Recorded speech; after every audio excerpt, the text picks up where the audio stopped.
guys, welcome back to my channel, May Between the Pages. My name is Taylor, and today we are doing my best books of 2022.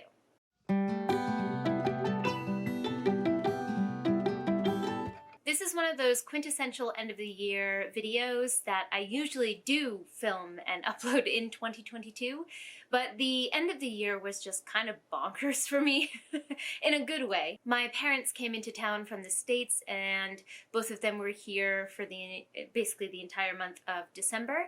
And my dad has since returned to the States. My mom is still here.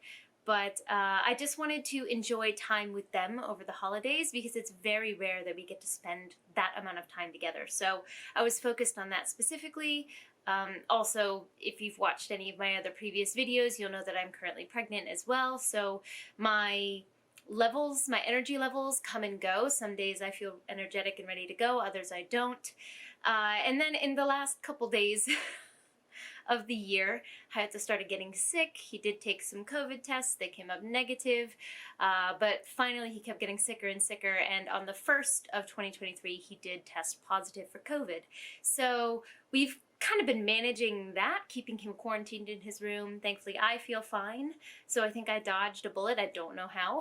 But I have been exposed, so we're just kind of trying to manage all of that at the same time. So filming was just not a priority. But I am excited to say that in the past couple days, basically since I can't go anywhere and the holidays are finished, I have sat down and really kind of did a revamp of what I want to do this year and really thought through some things on my channel. So now that I've kind of sat down and gone through everything I've read for the year, I can finally film this video. 2022 was a whirlwind of a year for me, not just because of the change in family life, but because I did some traveling. I went back to the States for the first time in almost 3 years, or a little over 3 years, and I don't know, there were just a lot of changes in my life this year, and 2023 is not going to be much different in that regard, but I think I can look at that in a positive light. But that means that I didn't read as much in 2022 as I expected to. My goal was 100 books, and usually I hit at least 90 books a year. But this year, with my morning sickness, I could not read. And so for those couple months, my reading was just shot.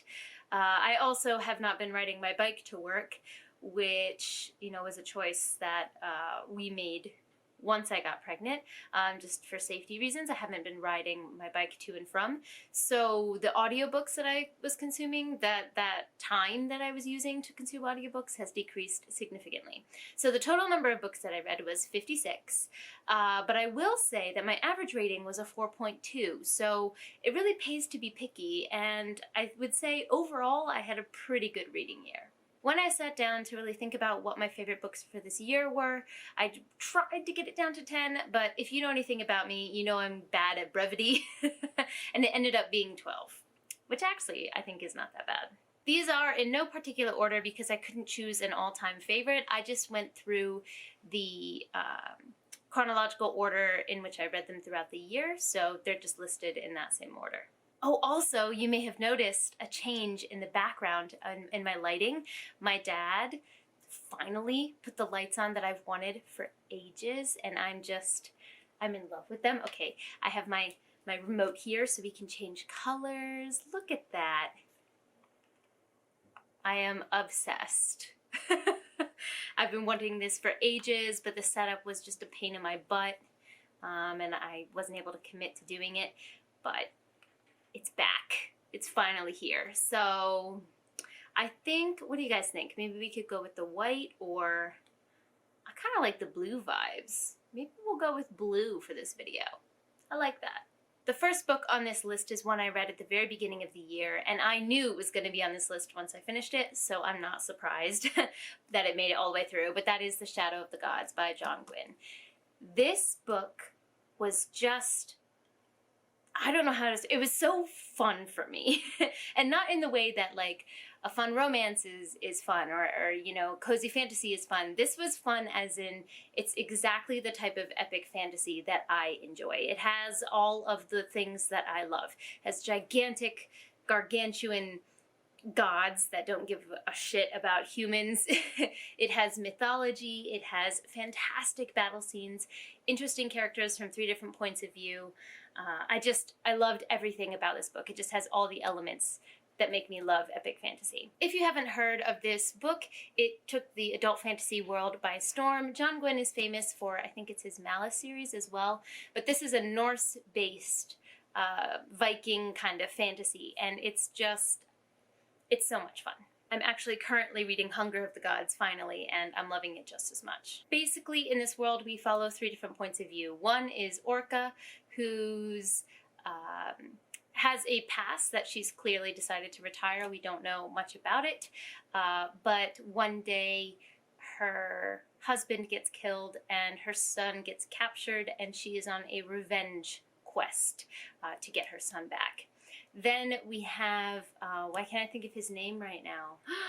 So it's a V. Oh my god, I'm reading the second book. I know his name. Got it. Varg.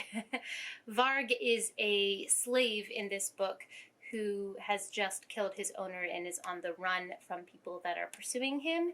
And we also follow Elvar, who is the daughter of a Jarl in this world, and she doesn't want to make her name off of her father because she hates her father. She hates her family, essentially. And so she's on a quest to find her own battle glory outside of her family. And we follow these 3 perspectives in a world where there are normal people, and then there are people called the Tainted, who have the blood of the gods in them. And they are often used as slaves and captured basically for use from normal people, or by normal people. And basically there's rumblings that the gods may be awakening. We'll see. You know, you find out in this book whether those rumblings are true or not. But it is just so fantastic. And it stuck with me the entire year. And I can't wait to see where the second book goes. The next book I chose is actually a prequel novella, and that is Death Rider by Zamil Akhtar. This is the prequel novella to Gunmetal Gods, which you can see behind my flowers here. You can see Gunmetal Gods, and the second book is Conqueror's Blood. Now I adored, oh, I just lost a dried flower. To get that in a minute.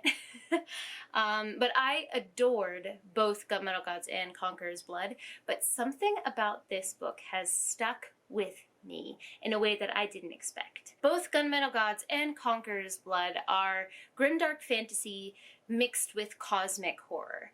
And they are fantastic at what they do. But this book really ramps up the cosmic horror to like a whole nother level. And that's something in 2022 I discovered that I love. I have a new appreciation and adoration for cosmic horror. And this book was kind of responsible for me realizing that, because no part of my brain could have figured out the end of this book.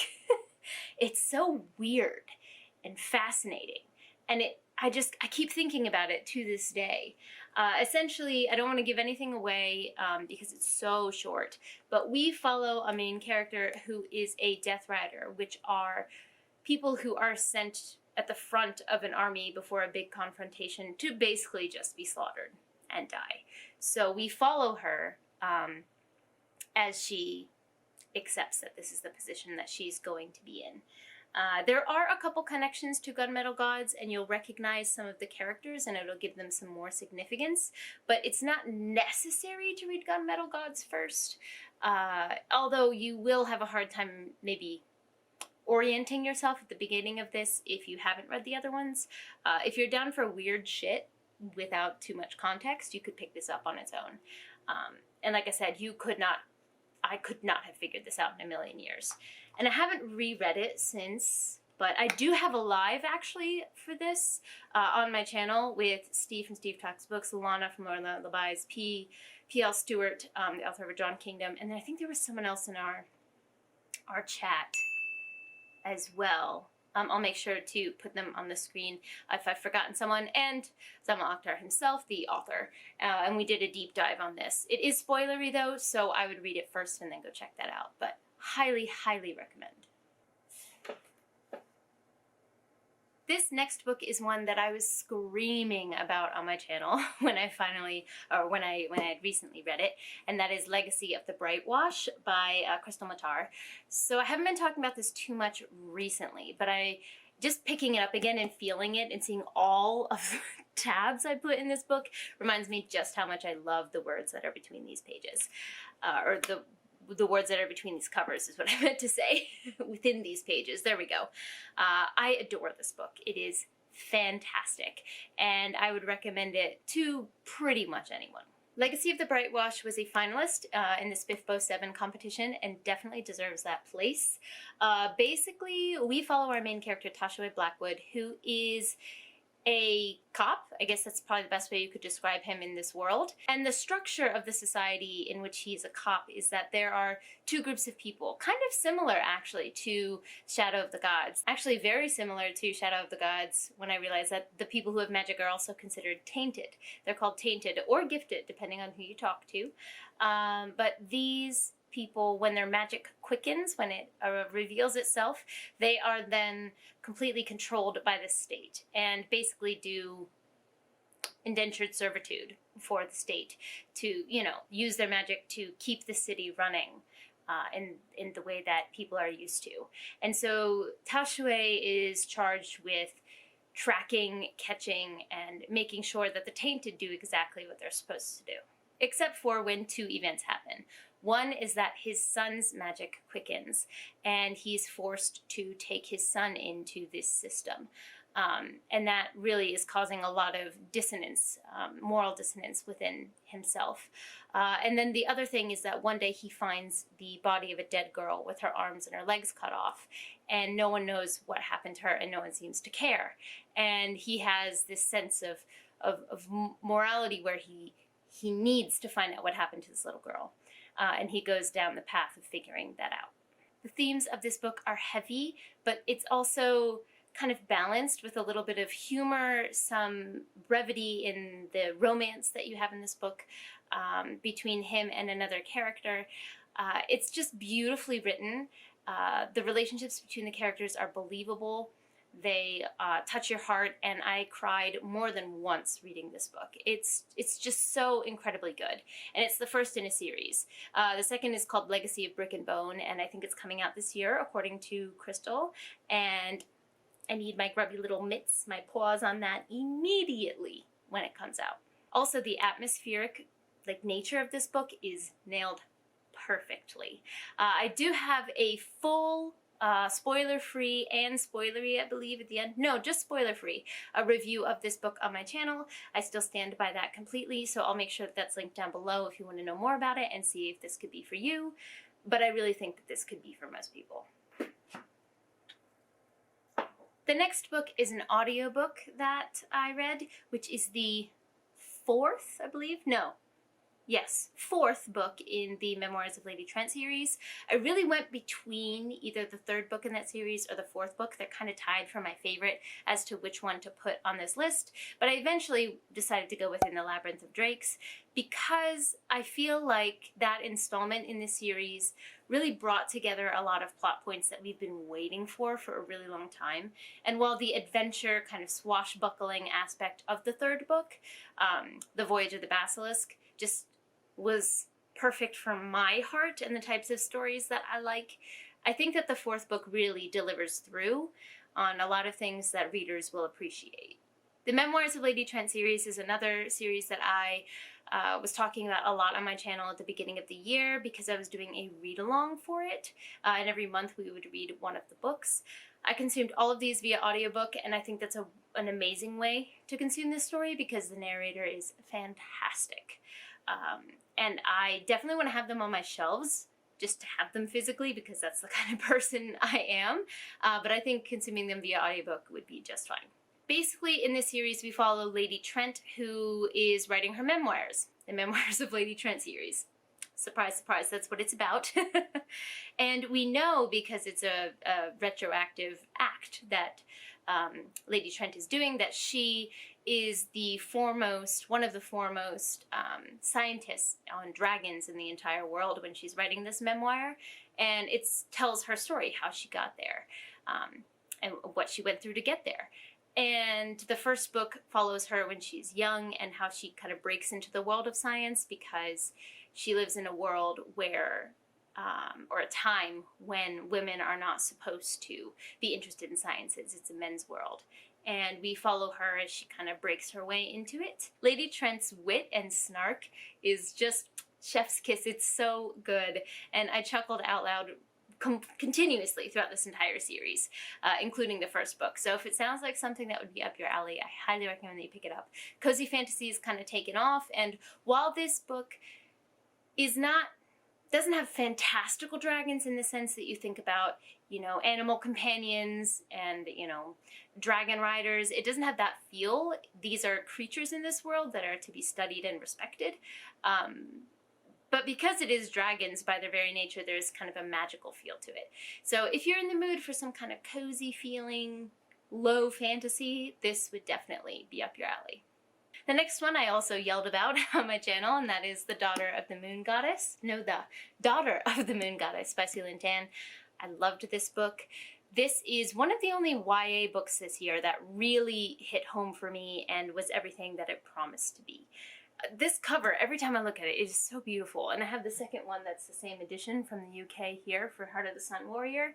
Need to get to that ASAP. But for me, Daughter of the Moon Goddess was the perfect balance of fast-paced, more YA fantasy with lovable characters and a basis in mythology and kind of older stories that just, it's so close to my heart, those types of things.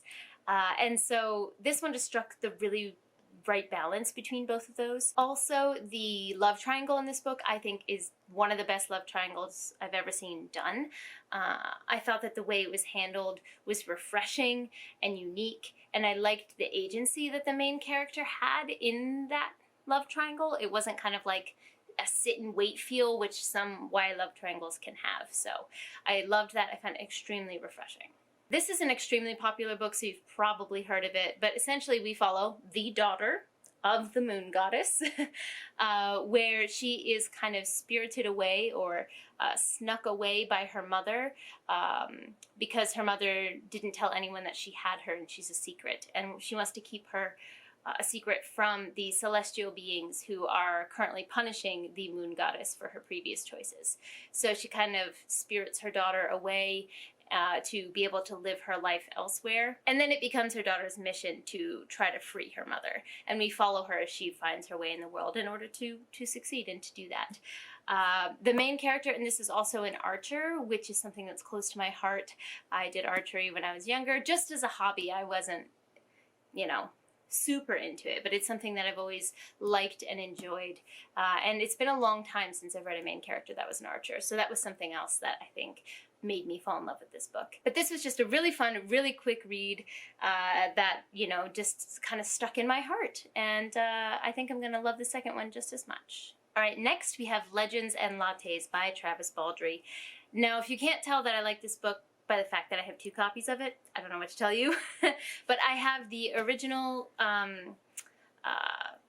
was going to say soft cover, but that's not the words I usually use. Why can't I think? Paperback, there we go. The original self-published paperback with the original lettering at the top. I have a copy of that. And then I also have the absolutely beautiful broken binding edition. Now I don't want to stand here with both, so I'm going to put the original paperback back and then I'll show you just how beautiful this edition is. Okay, so first we have these sprayed edges here with the coffee cup and the sword. Then if we take off, you can hear that spine crack because I haven't read this copy. Then if you look at the front, it has this gorgeous gilding on both sides. I knew once I saw this gilding, I was like, I have to get this copy. Broken Binding gets even more of my money. I'm thinking about doing a Broken Binding collection kind of haul for you guys. It's kind of embarrassing how much money they've gotten out of me at this point, but all their books are stunning, so I don't know. Let me know in the comments down below if you'd like that. I'm thinking about it. But back to Legends and Lattes. I adored this book. This book took the fantasy world by absolute storm. So if you haven't heard of this book, I'm a bit surprised. It got so popular that publishers actually reached out to Baldree, and he is now traditionally published, as well as having the self-published editions that were out before. But just in case, this book follows our main character, Viv, who's an orc, who was previously a mercenary, and she decides to give up that life to open a coffee shop. And it's as cozy and heartwarming and just warm hug of a book as it sounds. It delivers exactly what it says it's going to. And I think that's why so many people liked it. It told you what it was, and then it was that. We actually recently had Baldree on an episode of Page Twoing. It was the last episode of 2022, and when I tell you I lost my mind when I found out I was going to get to talk to Baldree, it is on my channel, and he is as lovely as this book is.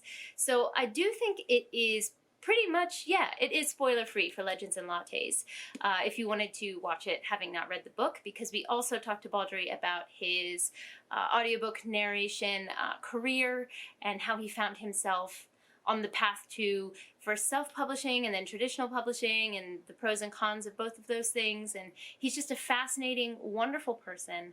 And it was a delightful conversation. So I highly recommend you go check that out. I'll have that description down below in the description to check out. But that was just a fantastic episode of Page Twoing. Like I said, he's as wonderful as his book is. Now, if you know me at all, you knew that this next one was coming, which is Speaking Bones by Ken Liu. Now that the Dandelion Dynasty is completed, I won't be able to put any more of those books on my favorite books of the year, but ever since I started reading the series, the book that I read that year was on this list. So I'm obsessed with the Dandelion Dynasty. I adore it. I have also been so lucky and blessed to have been able to talk to Ken Liu once for just a general deep dive over on Steve's channel, or a general interview, and the second time was for specifically a deep dive about the first two books in the Dandelion Dynasty, that being The Grace of Kings and The Wall of Storms. We got to talk to him about both of those books, and it is a fantastic deep dive. For the Ken Liu interview, in general, you don't need to have read the Dandelion Dynasty. It is spoiler-free. So again, I'll have that linked in the description down below. But for the deep dive, you should have read the first two books because it's very spoilery.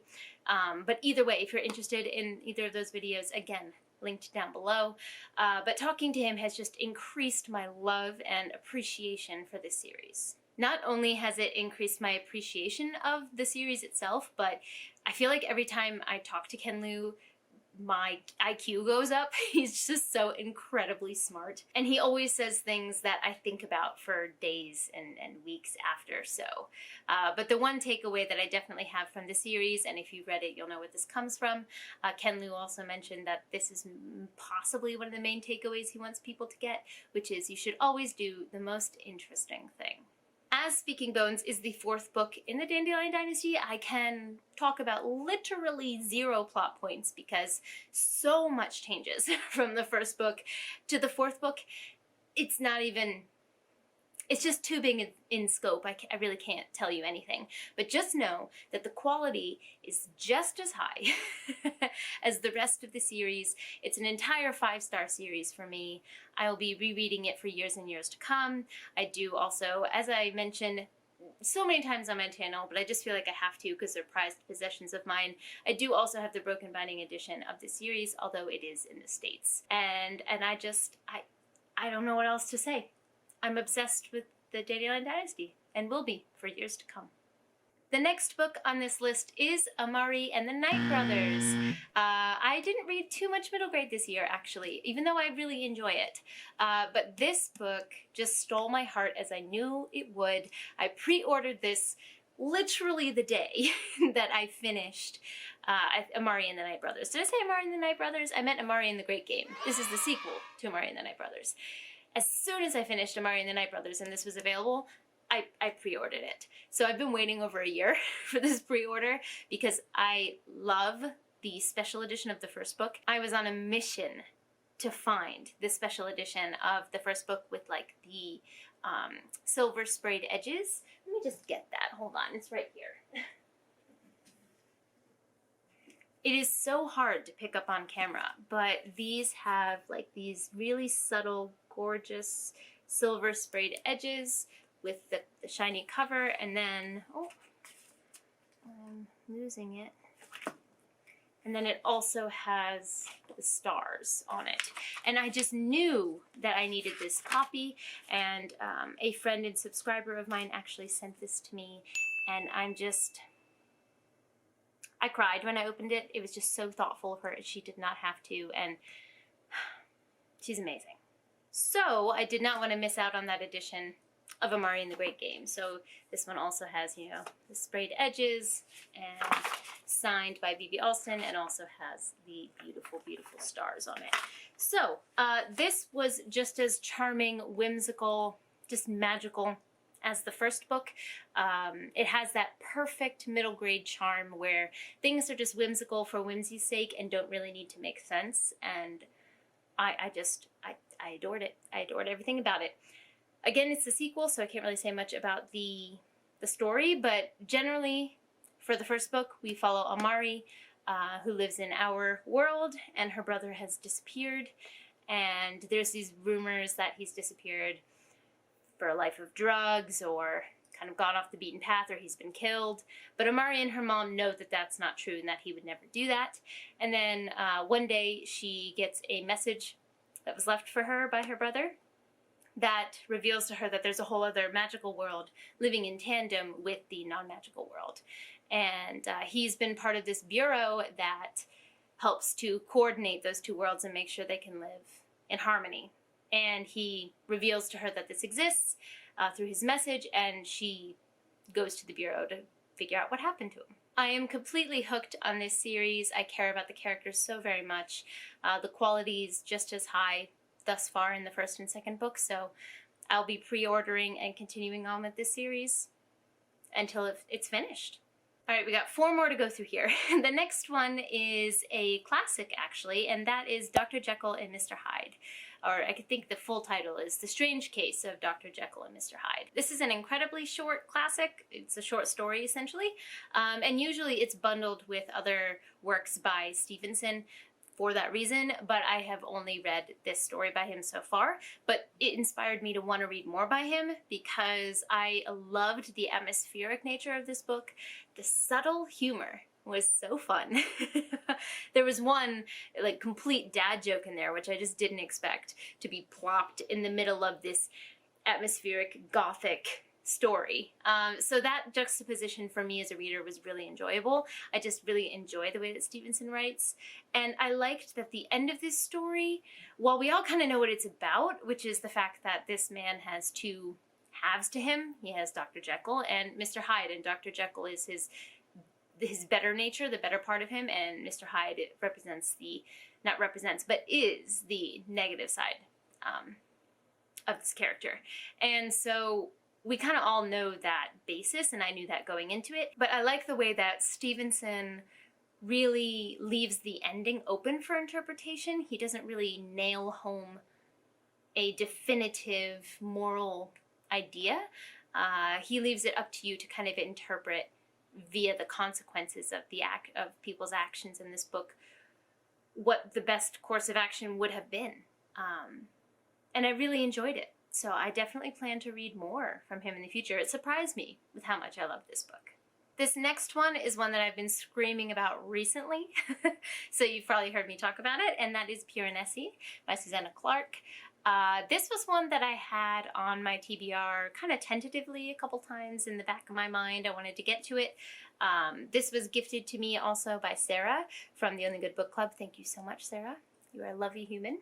Also, it's a gorgeous hardback edition. Can we just look at that? It spells Piranesi. Lovely. But I just dropped my note. Hold on. But I picked this up as a palate cleanser, essentially, between a bunch of other heavier books that I was reading. And it is definitely that. It is a palate cleanser because it's like nothing else I've ever read. But it's also just, I don't know. I have no idea how to describe this book. It's philosophical and deep and strange. It's just strange, but in a perfect way for me. I don't want to say anything except the bare premise of this book, because I think going in blind is really the best case scenario for this, so you can figure out what's going on and where the story goes along with Piranesi. But essentially we follow Piranesi, who is in a labyrinth, and we don't know why Piranesi's there. They don't know why they're there. And we slowly explore the labyrinth along with Piranesi. And I kind of want to stop there. I don't really want to say much more than that. But I think this book is the type of book that can give something different to everyone that reads it. For me, it explored the feeling of being lost, and what does it mean to actually be lost and to feel alone, and what does that actually mean? Is it actually a negative thing?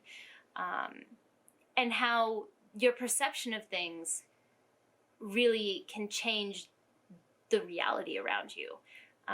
Those are some main things that I got from it. There's more, I think, if I sit down and really do a full review, which I think I do want to do for this book one day. But this is one that I will be rereading. It will be happening. I didn't tab it, and I don't know why, but I consumed this in like 2 sittings. I devoured this book. And I'll probably go through it again in the future and tab it up. But yeah, I adored this book. 5 bajillion stars. Now these next 2, I accidentally wrote them down out of chronological order, so I read both of these earlier in the year. But the first one I'm going to mention is Skybreaker. This also has a page-turning episode, which I'll have linked down below, with all of the contributors, or most of the contributors, to this anthology. Skybreaker is the only anthology I've ever given 5 stars to. And often I don't give 5 stars to an anthology because there are stories that I enjoy more than others. And that was the case here, but I felt like this was the most cohesive anthology I'd ever read. And it's very clear, actually, if you watch the page-turning episode, because I asked the contributors about this, that they wanted that to be the case. So essentially there is this general basis they all started with, that there is this being, this force called the Wanderer, that wants to get out of this kind of liminal space that they're in.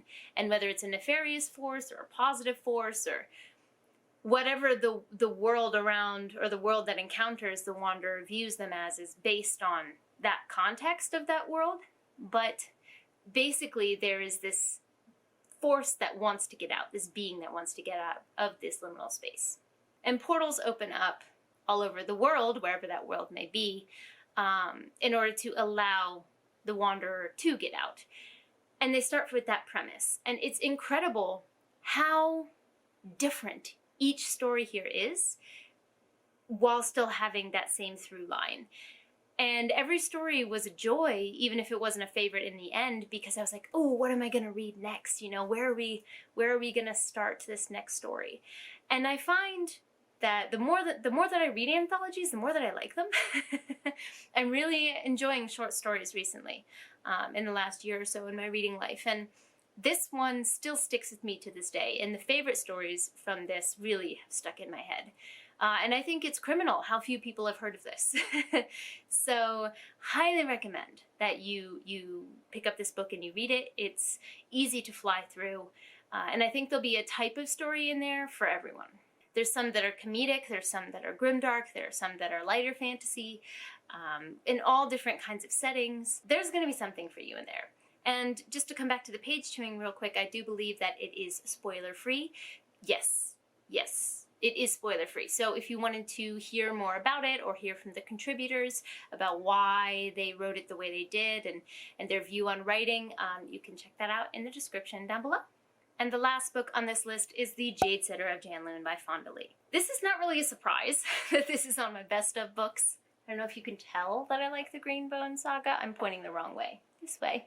I don't know if you can tell, but like, I kind of like that series.